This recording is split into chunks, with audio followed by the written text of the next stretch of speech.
যদি বিচারক ওই সময় সরকারি রক্তচক্ষুকে উপেক্ষা করে সঠিক সিদ্ধান্ত দিত, আজকে বাংলাদেশের পরিস্থিতি হতো না।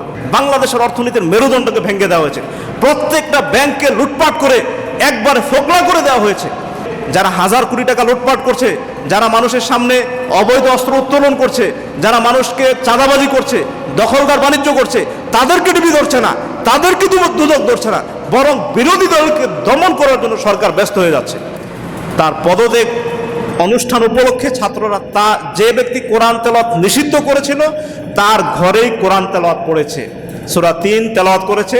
সবশেষে তার হেদায়েতের কামনা করা হয়েছে যে ইসলামের পক্ষে কাটা হয়ে দাঁড়াবে, ইসলামের পক্ষে বাধা হয়ে দাঁড়াবে, আল্লাহ রাব্বুল আলামিন বেজ্জতির সাথে তার ঘরে ইসলামের দাওয়াতকে পৌঁছিয়ে দিবেন। আল্লাহু আকবার। আসসালামু আলাইকুম ওয়া রাহমাতুল্লাহ।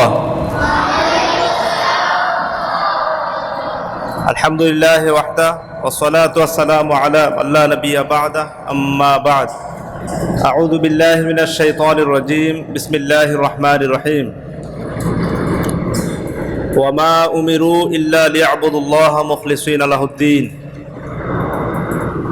যাবতীয় প্রশংসা একমাত্র আল্লাহ রাব্বুল আলামিনের জন্য, যিনি আমাদেরকে সাপ্তাহিক তালিমি বৈঠকে উপস্থিত হয়ে কোরআন হাদিস থেকে কিছু এলেম অর্জন করার তৌফিক দান করেছেন। ওই আল্লাহর জন্য প্রাণ খোলা শুকরিয়া আদায় করি, সকলেই বলি আলহামদুলিল্লাহ। অসংখ্য অগণিত দুরুদ ও সালাম বর্ষিত হোক মানবতার মুক্তির দিশারি মুহাম্মদুর রাসূলুল্লাহ সাল্লাল্লাহু আলাইহি সাল্লামের উপর।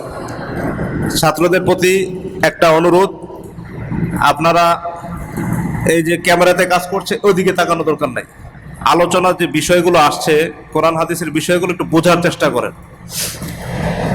আল্লাহ রাব্বুল আলামিন পবিত্র কোরআন মাজিদের ৯৮ নম্বর সূরা বাইয়িনার ৫ নম্বর আয়াতে বলছেন, ওয়ামা উমিরু ইল্লা লিয়া'বুদুল্লাহা মুখলিসিনা লাহুদ্দীন।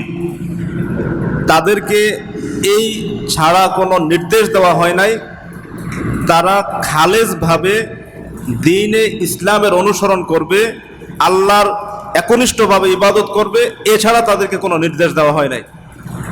অর্থাৎ ইবাদত করতে হবে বিশুদ্ধ মনে, খালেস অন্তরে, নিখাদ দৃঢ় বিশ্বাসের সাথে আল্লাহর ইবাদত করতে হবে। আমরা সালাতের সময় কি করি? সালাতের সময় দুষ্টামি করি। আমরা পড়াশোনার সময়, লেখাপড়ার সময় আমরা মনোযোগ অন্যদিকে দেই, এটা ঠিক না। আমাদের ৫ ওয়াক্ত সালাত যেমন ইবাদত, ছাত্রদের জন্য কোরআন হাদিসের জ্ঞান শিক্ষা করাটাও ইবাদত।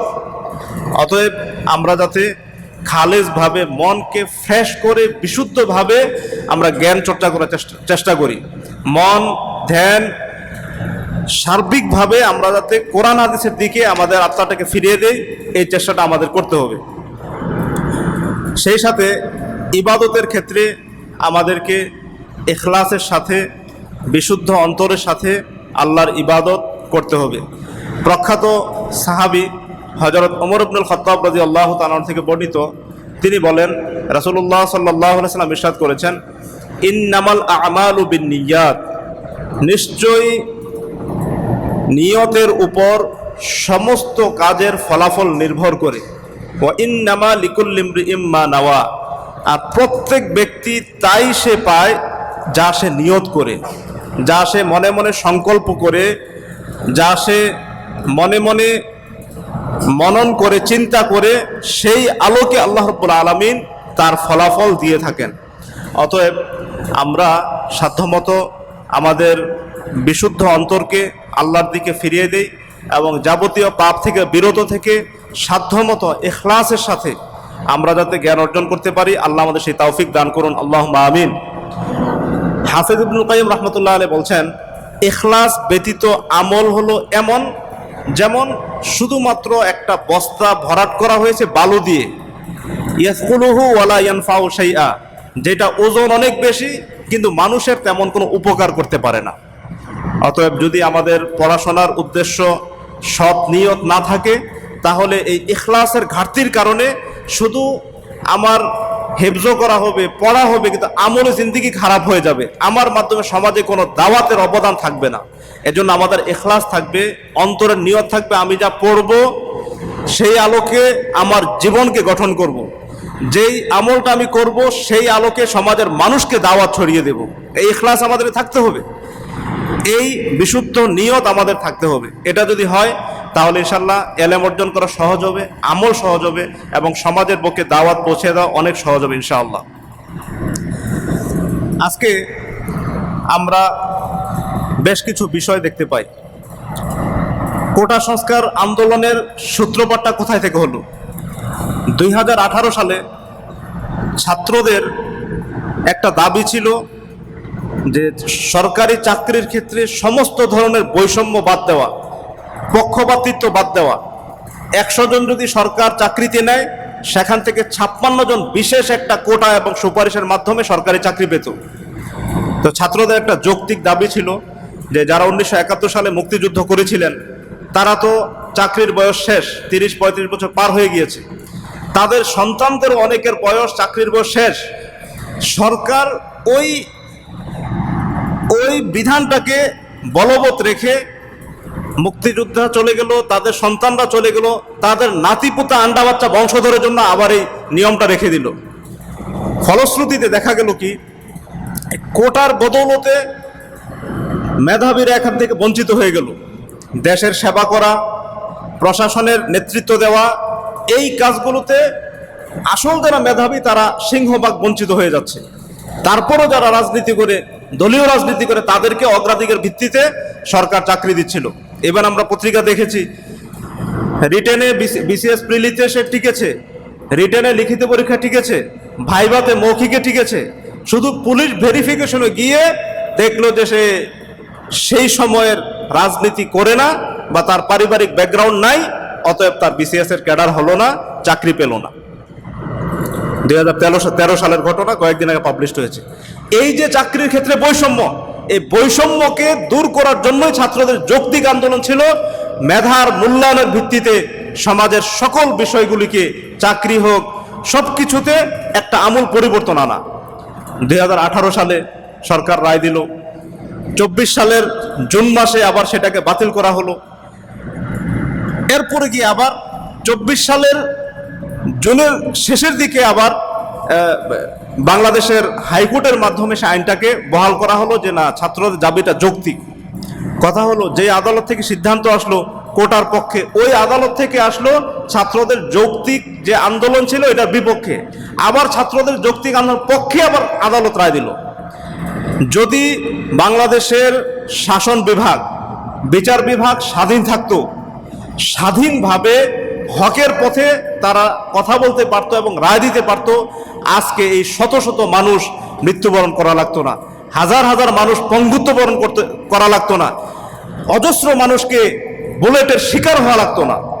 রাসূল সাল্লাল্লাহু আলাইহি ওয়াসাল্লাম ইরশাদ করেছেন, আল কুদাতু সালাসা, বিচারক 3 শ্রেণীর, ওয়াহিদুন ফিল জান্নাহ ওয়া ইসনান ফিন নার, 1 শ্রেণীর বিচারক তারা হবে জান্নাতি, 2 শ্রেণীর বিচারক হবে তারা জাহান্নামী। ফাআম্মাল্লাযী ফিল জান্নাতি ফারাজুলুন আরাফাল হাক্কা ফাকাযা আলাইহি ফাহুয়া ফিল জান্নাহ, ওই বিচারক জান্নাতি যে উভয় পক্ষের শুনানি শেষে সত্যটা জানবে এবং সঠিক সিদ্ধান্ত এবং রায় সে আদালতের মাধ্যমে দিবে, সে হলো জান্নাতি। আর যেই দুজন জাহান্নামী, সে যাচাই বাছাই করবে না অথবা পক্ষপাতিত্ব করবে, সে হলো জাহান্নামী। অথবা যে জানবেও না, যাচাই বাছাই করবে না, একবারে আজগবি ভুয়াভাবে একটা রায় দিয়ে দিল, সে ব্যক্তি জাহান্নামী। অতএব আমরা বাংলাদেশের প্রেক্ষাপটে বলতে পারি, যেই আদালত থেকে রায় আসলো যৌক্তিক কোটা আন্দোলনের প্রথমে বিপক্ষে, পরে আবার সেটাকে খারিজ করে দেওয়া হলো, এরপর আবার পক্ষে রায় দেওয়া হলো, এক আদালত থেকে কয় ধরনের সিদ্ধান্ত আসে। এই ভুয়া বাতিল সিদ্ধান্তের কারণে আজকে সারা দেশের ছাত্র জনতা একবারে উত্তাল তরঙ্গের মতো ফুঁসে উঠেছে। অতএব যদি বিচারক ওই সময় সরকারি রক্তচক্ষুকে উপেক্ষা করে সঠিক সিদ্ধান্ত দিত, আজকে বাংলাদেশের পরিস্থিতি হতো না। অতএব আমরা যারা সর্বক্ষেত্রে আমরা যারা আছি, প্রশাসনিক ক্ষেত্রে, সামাজিকভাবে, প্রত্যেক ক্ষেত্রে আমাদের ন্যায় বিচার বজায় রাখতে হবে। আল্লাহ রাব্বুল আলামিন বলছেন, ইয়া আইয়ুহাল্লাযীনা আমানু কুনু কাওয়ামিনা লিল্লাহি শুহাদা বিল কিসত, হে ঈমানদারগণ, তোমরা আল্লাহর জন্য ন্যায় বিচারে তোমরা সাক্ষী প্রদান করো। ওয়ালাউ আলা আনফুসিকুম, ওই ন্যায় সাক্ষীটা যদি তোমার বিপক্ষে যায়, তোমার পরিবারের বিপক্ষে যায়, তোমার সন্তানের বিপক্ষে যায়, আত্মীয় স্বজনের বিপক্ষে যায়, ফালা তাত্তাবিউল হাওয়া, তথাপিও তোমরা প্রবৃত্তির অনুসরণ করো না হকের ক্ষেত্রে। যেটা সত্য সত্য বলবে, সত্য ফয়সালা দিবে, যদিও তোমার বিপক্ষে যায়। আমেরিকার হার্ভার্ড বিশ্ববিদ্যালয়ের ল বিভাগের লাইব্রেরির সামনে এই সূরা নিসার 135 নম্বর আয়াতটা ইস্পাতের বোর্ডে খোদাই করা আছে। আমেরিকা হলো একটা খ্রিস্টান অধ্যুষিত দেশ, অথচ আমাদের দেশের সুপ্রিম কোর্টের সামনে অর্ধ উলঙ্গ একটা মহিলা থেমিস মূর্তির দেবী দেওয়া আছে একটা ন্যায় বিচারের দাঁড়িপাল্লা হিসাবে। আমরা নাকি মুসলমানদের দেশ, আমাদের বিচার বিভাগ নেই স্বাধীন, এখানে মূর্তিকে ন্যায় বিচারের মানদণ্ড করা হয়েছে। অথচ খ্রিস্টানদের দেশে কোরআনের 135 নম্বর আয়াতকে, সূরা নিসার 135 নম্বর আয়াতকে ন্যায় বিচারের মানদণ্ড গ্রহণ করা হয়েছে। অতএব বিচারকদের কাছে আমাদের বিনীত আপিল থাকবে, সত্য শুনতে হবে, জানতে হবে, সত্যের উপর রায় দিতে হবে। যদি আমরা জীবনকে বাজি রেখে হকের উপর অটুট থাকি, এটার একটা বিশেষ মর্যাদা আছে, আল্লাহ রাব্বুল আলামিন জান্নাত দিবেন। আরেকটা হাদিস রাসূল সাল্লাল্লাহু আলাইহি ওয়াসাল্লাম বলছেন, ইন্নাল মুকসিতিনা ইনদাল্লাহি মিন মানাবিরা মিন নূর, নিশ্চয়ই যারা ন্যায়পরায়ণ, যারা সত্যসেবী, যারা হকের উপর থাকে, কিয়ামতের দিন আল্লাহ রাব্বুল আলামিন তার আরশের ডান পাশে আলোকোজ্জ্বল সিংহাসনের মাধ্যমে তাদেরকে বসিয়ে সম্মানিত করবেন। আল্লাযিনা ইয়াদিলুনা ফি হুকমিহিম ওয়া আহলিহিম ওয়া মা ওয়ালু, যারা ন্যায় বিচার করে তাদের শাসন কার্যে, যারা ন্যায় বিচার করে তাদের পরিবারে, যারা ন্যায় বিচার করে তাদের অধীনস্থদের মধ্যে, আল্লাহ রাব্বুল আলামিন ওই ন্যায় বিচারকদের জন্য সম্মান স্বরূপ কিয়ামতের দিন আল্লাহ রাব্বুল আলামিন আরশের ডান পাশে তাদের জন্য সম্মানজনক সিংহাসনের ব্যবস্থাপনা করবেন। এটা এত সহজ না। এক্ষেত্রে আমার চাকরি হারাতে পারে, আমার জানের হুমকি থাকতে পারে, আমার পরিবারের নিরাপত্তা বিঘ্নিত হতে পারে। সকল কিছুকে উপেক্ষা করে যদি আমরা কোরআন এবং সহিহ হাদিসের আলোকে হক জিনিসটা, সত্য জিনিসটা প্রকৃত মালিকের কাছে আমরা ফিরিয়ে দিতে পারি, তার রাইট যদি তার কাছে ফিরিয়ে দিতে পারি, আল্লাহ রাব্বুল আলামিন আমাদেরকে সেই সম্মান প্রদান করবেন ইনশাআল্লাহ।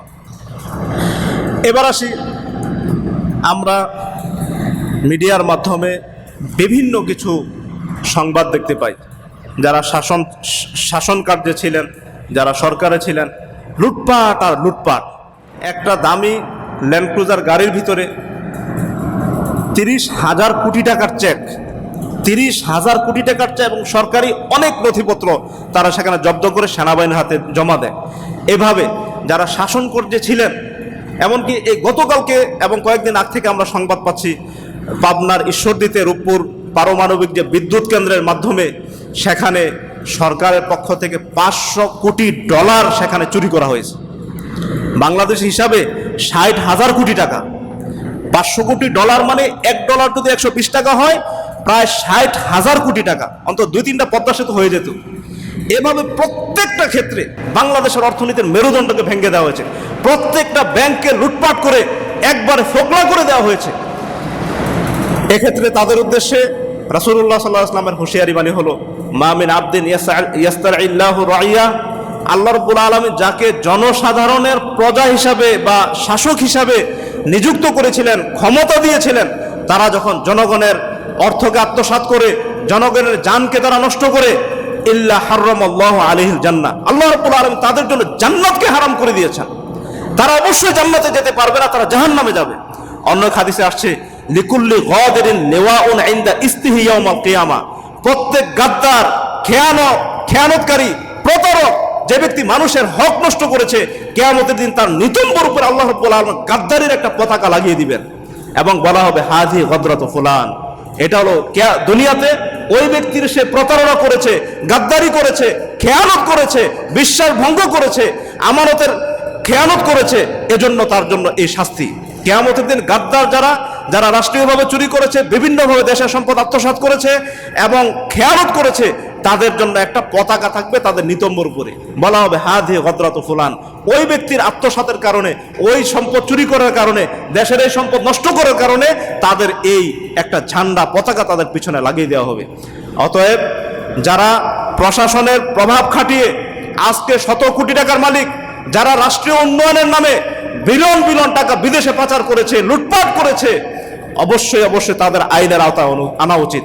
আরেকটা বিষয় হলো, বাংলাদেশের যত ক্ষয়ক্ষতি হয়েছে ওই টাকাগুলো বাজেয়াপ্ত করে প্রত্যেক জায়গাতে ভর্তুকি হিসেবে দেওয়া উচিত। আরেকটা বিষয় হলো, আল্লাহ রাব্বুল আলামিন সূরা মায়েদাতে বলছেন, আল নাফসু বিন নাফসি ওয়াল আইনু বিল আইনি ওয়াল আও কামা ক্বালা আল্লাহ তাআলা। দুনিয়াতে মানুষের বিচার হলো, কোনো ব্যক্তি যদি আরেকজন ব্যক্তিকে হত্যা করে, যে ব্যক্তি হত্যা করলো তাকে মৃত্যুদণ্ডের সম্মুখীন করা উচিত। কোনো ব্যক্তি যদি আরেকজন ব্যক্তির দাঁত উপড়ে ফেলে, শাস্তি হিসাবে তারও দাঁত উপড়ে ফেলানো উচিত। এটা আমাদের প্রশাসনিকভাবে, আইনিভাবে আদালতের মাধ্যমে কার্যকর করা উচিত। কেউ যদি আরেকজন ব্যক্তিকে ওয়াল জুরুহা কিসাস, কেউ যদি মানুষকে জখম করে, বুলেট চালায়, গুলি করে, টিয়ার শেল নিক্ষেপ করে, সাউন্ড গ্রেনেড নিক্ষেপ করে, যতভাবে ক্ষতিগ্রস্ত করা হয় ঠিক সমপরিমাণ শাস্তির সম্মুখীন তাকে হওয়া উচিত। যদি এই একটা বিধান দেশের মধ্যে বাস্তবায়ন হয়ে যায়, কোনো ধরনের খুন হবে না, অন্যায়ভাবে বেআইনিভাবে কোনো ধরনের ডাকাতি হবে না, কোনো ধরনের লুটপাট লুটতরাজ হবে না, রাহাজানি হবে না, ছিনতাই হবে না, ডাকাতি হবে না। অতএব যারা প্রশাসনে আছেন, আপনাদের কাছে আমরা বিনীত অনুরোধ জানাই, এই কোটা সংস্কার আন্দোলনকে ঘিরে এই সরকার আমলে, বিগত সরকার আমলে বা তারও আগে যারা যেই পরিমাণ জুলুমের সাথে সম্পৃক্ত, তাদেরকে বিচারের আওতাধীন করা উচিত। যারা মানুষকে হত্যা করেছে তাদেরকে ফাঁসির কাষ্ঠে দাঁড় করানো উচিত। যারা মানুষকে রক্তাক্ত করেছে তাদেরকে আইনিভাবে, প্রশাসনিকভাবে আদালতের মাধ্যমে রক্তাক্ত করা উচিত। এবং কোটা সংস্কার আন্দোলনে যারা গুলিবিদ্ধ হয়ে নিহত হয়েছে, ওই যে যারা লুটপাট করেছে, ব্যাংক ডাকাতি করেছে, রিজার্ভ চুরি করেছে, ডলার চুরি করেছে, উন্নয়ন প্রকল্পকে এখানে তারা একবারে গণহারে পুকুর চুরি করেছে, তাদের ওই টাকাগুলো এনে প্রত্যেক নিহতের পরিবারকে কমপক্ষে 1 কোটি টাকা ক্ষতিপূরণ দেওয়া উচিত।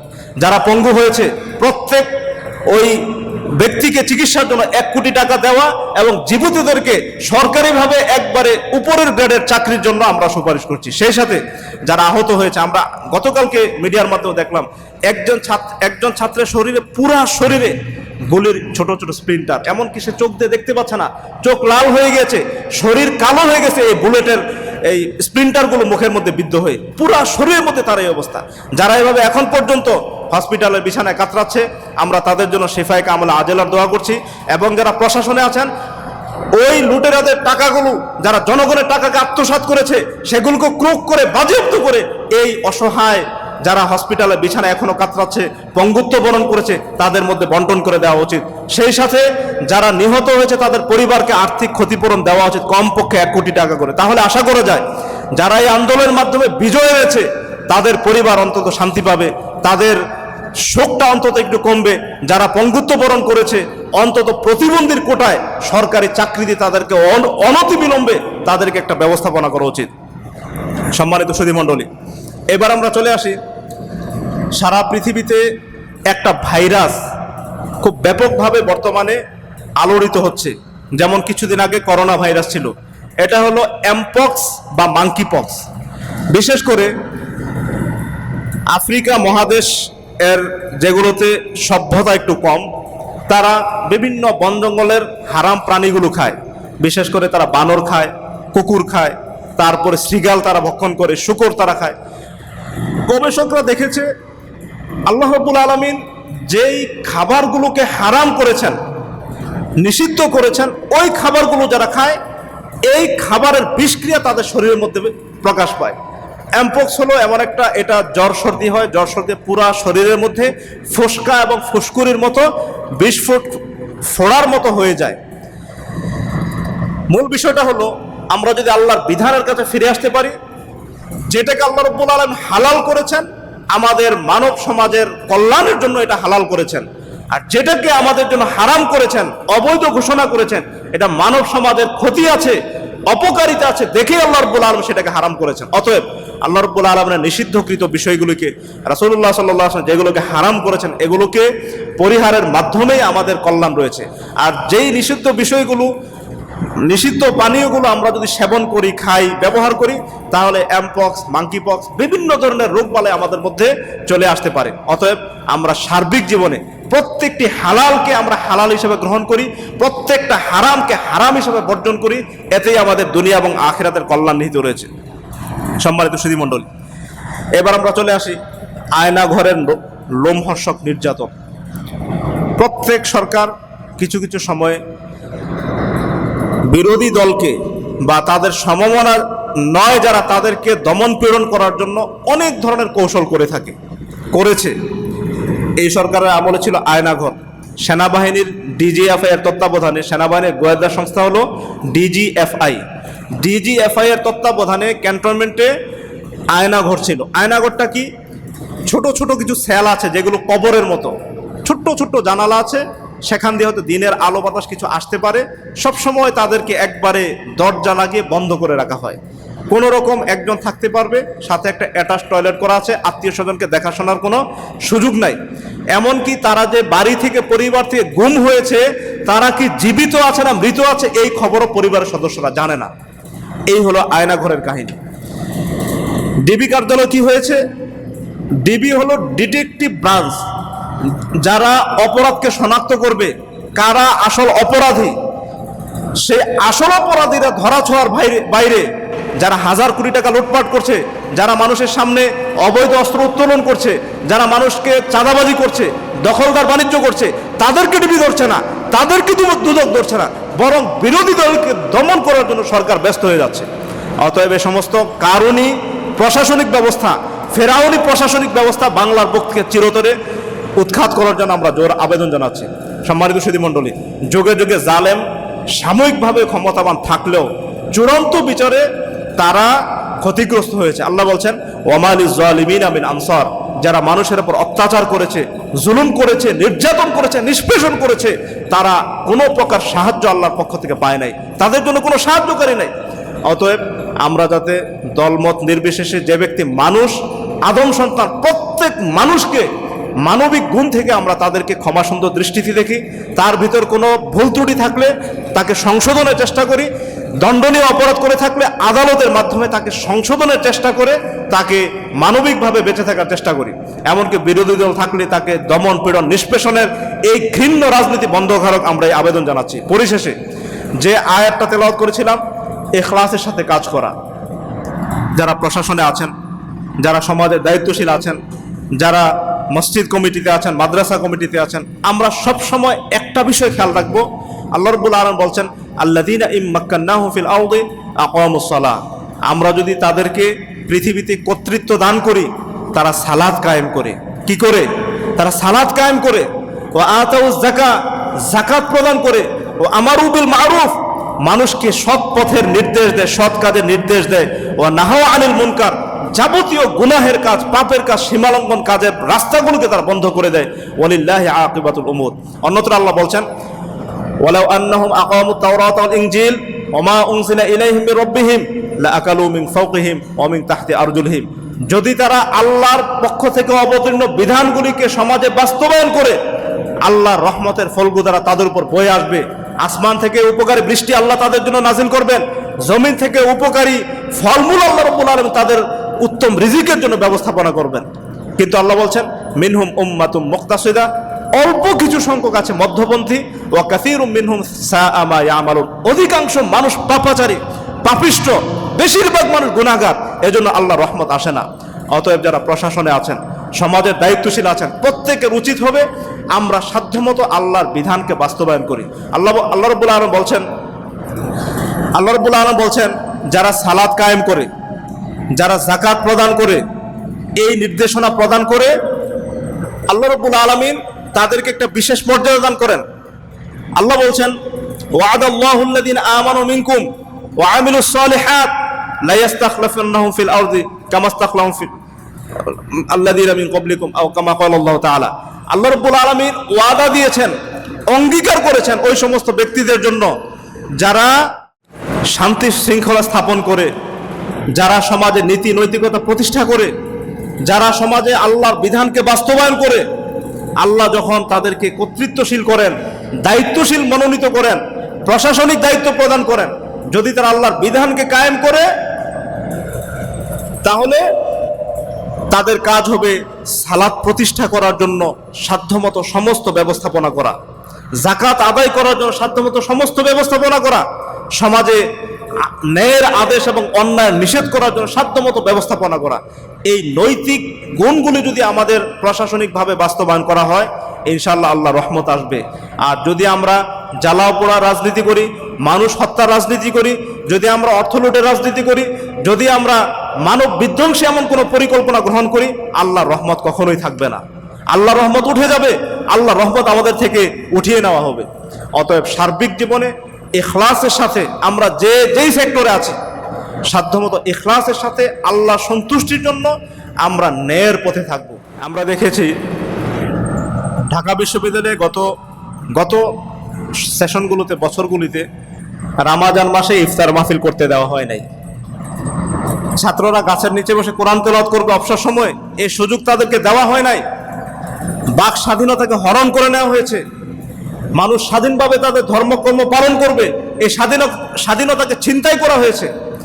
মানুষ স্বাধীনভাবে তাদের কথাবার্তা বলবে, এই স্বাধীনতা হরণ করা হয়েছে। যার প্রেক্ষিতে আমরা দেখতে পেয়েছি ঢাকা ইউনিভার্সিটির এক ডিনের অফিসে তার পদত্যাগ অনুষ্ঠান উপলক্ষে ছাত্ররা যে ব্যক্তি কোরআন তেলাওয়াত নিষিদ্ধ করেছিল তার ঘরেই কোরআন তেলাওয়াত পড়েছে, সূরা ৩ তেলাওয়াত করেছে। সবশেষে তার হেদায়েতের কামনা করা হয়েছে।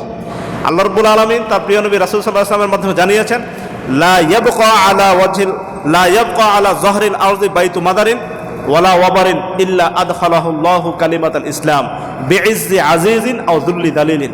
কিয়ামতের আগে এমন কোনো সুউচ্চ প্রাচীর থাকবে না, অথবা এমন কোনো কুঁড়ে ঘর, বস্তিঘর থাকবে না যেখানে আল্লাহ রাব্বুল আলামিন ইসলামের বাণীকে ছড়িয়ে দিবেন না। বিইজ্জি আজিজিন, যার কপাল ভালো, ইসলাম ধর্ম গ্রহণ করে ধন্য করে তাকে উচ্চ মর্যাদাশীল দুনিয়াতে করবেন। আও যুল্লি জালিলিন, যে ইসলামের পক্ষে কাটা হয়ে দাঁড়াবে, ইসলামের পক্ষে বাধা হয়ে দাঁড়াবে, আল্লাহ রাব্বুল আলামিন বেজ্জতির সাথে তার ঘরে ইসলামের দাওয়াতকে পৌঁছিয়ে দিবেন। অতএব আমরা যাতে কোরআন হাদিসের সাথে কোনো ধরনের গাদ্দারি না করি। সামনে শীতের মৌসুম আসছে। গত বছর আমরা দেখেছি বিভিন্ন শত শত হাজার হাজার ওয়াজ মাহফিলের অনুষ্ঠানগুলো বন্ধ করে দেওয়া হয়েছে, বাক স্বাধীনতাকে হরণ করা হয়েছে। আমরা সরকারের কাছে, প্রশাসনের কাছে অনুরোধ জানাই, প্রত্যেক ধর্মীয় গোষ্ঠীকে, প্রত্যেক জনসাধারণকে, মুসলমান হোক, হিন্দু হোক, বৌদ্ধ হোক, প্রত্যেককে ধর্মীয় স্বাধীনতা দেওয়া উচিত। মানুষ ধর্মের কথা শুনবে না, কোরআন হাদিসের কথা শুনবে না, তো সমাজে অন্যায় অপকর্ম হবেই। মানুষ যখন নীতিনৈতিকতার কথা শুনে, আল্লাহর কথা শুনে, রাসূলের কথা শুনে, পরকালের কথা শুনে, তখন তাদের মধ্যে মানবিক মূল্যবোধ জেগে ওঠে, তখন তাদের মধ্যে দেশপ্রেম জেগে ওঠে, তখন তাদের উপর মানুষের সেবা করার একটা অনুপ্রেরণা, ব্রতি জাগ্রত হয়। অতএব আমরা চাই স্বাধীনভাবে প্রত্যেকটা ওয়াজ মাহফিল, ইসলামী সেমিনার, কনফারেন্স, জালসা, যাই বলি না কেন, এটা উন্মুক্ত করে দেওয়া হোক। ঘরে ঘরে, মসজিদে মসজিদে, পাড়ায় মহল্লায়, মাঠে ময়দানে, সবখানে আল্লাহ এবং তার রাসূলের বাণী যদি প্রচারিত হয়, ইনশাল্লাহ সেই আলোকে মানুষ তাদের জীবনকে গঠন করবে, ওই আলোকে সমাজ পরিবর্তন হবে। এরই পরিপ্রেক্ষিতে আল্লাহর রহমত আমাদের সমাজে আসবে, ইনশাল্লাহ আমাদের দেশে আসবে। এবং যার প্রেক্ষিতে আল্লাহ বরকত যখন আসবে, আসমান থেকে আল্লাহ রাব্বুল আলামিন উপকারী বৃষ্টি দান করবেন, জমিন থেকে আমাদের জন্য উপকারী ফলমূল আল্লাহ রাব্বুল আলামিন দান করবেন, রিজিক দান করবেন। এই জন্য তো আল্লাহ বলছেন, রব্বানা আতিনা ফিদ দুনিয়া হাসানা, আল্লাহ তুমি আমাদেরকে দুনিয়াতে হাসানা দান করো। হাসানাটা কি?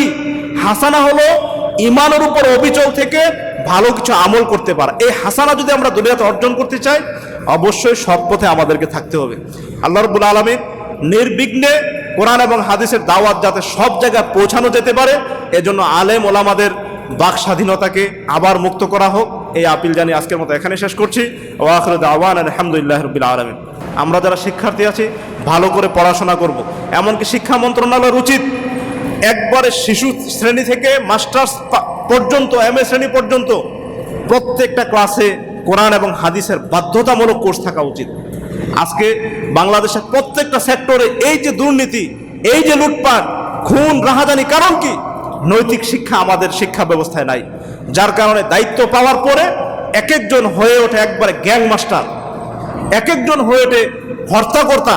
তাদের মধ্যে আল্লাহর ভয় থাকে না, রাসূল সাল্লাল্লাহু আলাইহি ওয়াসাল্লামের নির্দেশনা অনুশাসনের বাস্তবায়নের তাদের কোনো মন মানসিকতা থাকে না, পরকালীন জবাবদিহিতার তাদের কোনো মন মানসিকতা থাকে না। অতএব পরকালীন জবাবদিহিতাকে যদি আমরা সমুন্নত রাখতে চাই, শিক্ষা ব্যবস্থাকে ঢেলে সাজানো উচিত। এজন্য তার বিকল্প হলো কোরআন এবং সহিহ হাদিসের শিক্ষা। একবারে শিশু নার্সারি হলে কোরআন শিক্ষা থেকে শুরু করে উপরের দিকে হাদিস এবং ইসলামী ফিকহ, কোরআন হাদিসের আলোকে যে ফিকগুলো রচিত হয়েছে, এগুলো চর্চা করা। এগুলো চর্চার মাধ্যমে আশা করা যায় ইসলামের মূল্যবোধের একটা ইসলামী মূল্যবোধের একটা চর্চা, ইসলামী মূল্যবোধের একটা অনুশাসন আমাদের মধ্যে কাজ করবে। আল্লাহ রাব্বুল আলামিন আমাদের প্রত্যেককে, ছাত্র, শিক্ষক, অভিভাবক, প্রশাসনিক কর্মকর্তা প্রত্যেককে ইখলাসের সাথে, বিশুদ্ধ নিয়তের সাথে আমরা যাতে আমাদের পড়াশোনা, আমাদের কাজকর্ম, ইবাদত বন্দেগী, দেশকে সাজানো, আগামী প্রজন্মকে কোরআন হাদিসের পথে নিয়ে আসার জন্য সাধ্যমতো চেষ্টা করতে পারি। আল্লাহ রাব্বুল আলামিন আমাদের সবাইকে সেই তৌফিক দান করুন। আল্লাহুম্মা আমিন। ওয়া আখিরু দাওয়ানা আলহামদুলিল্লাহি রাব্বিল আলামিন। ওয়াসসালামু আলাইকুম ওয়া রাহমাতুল্লাহি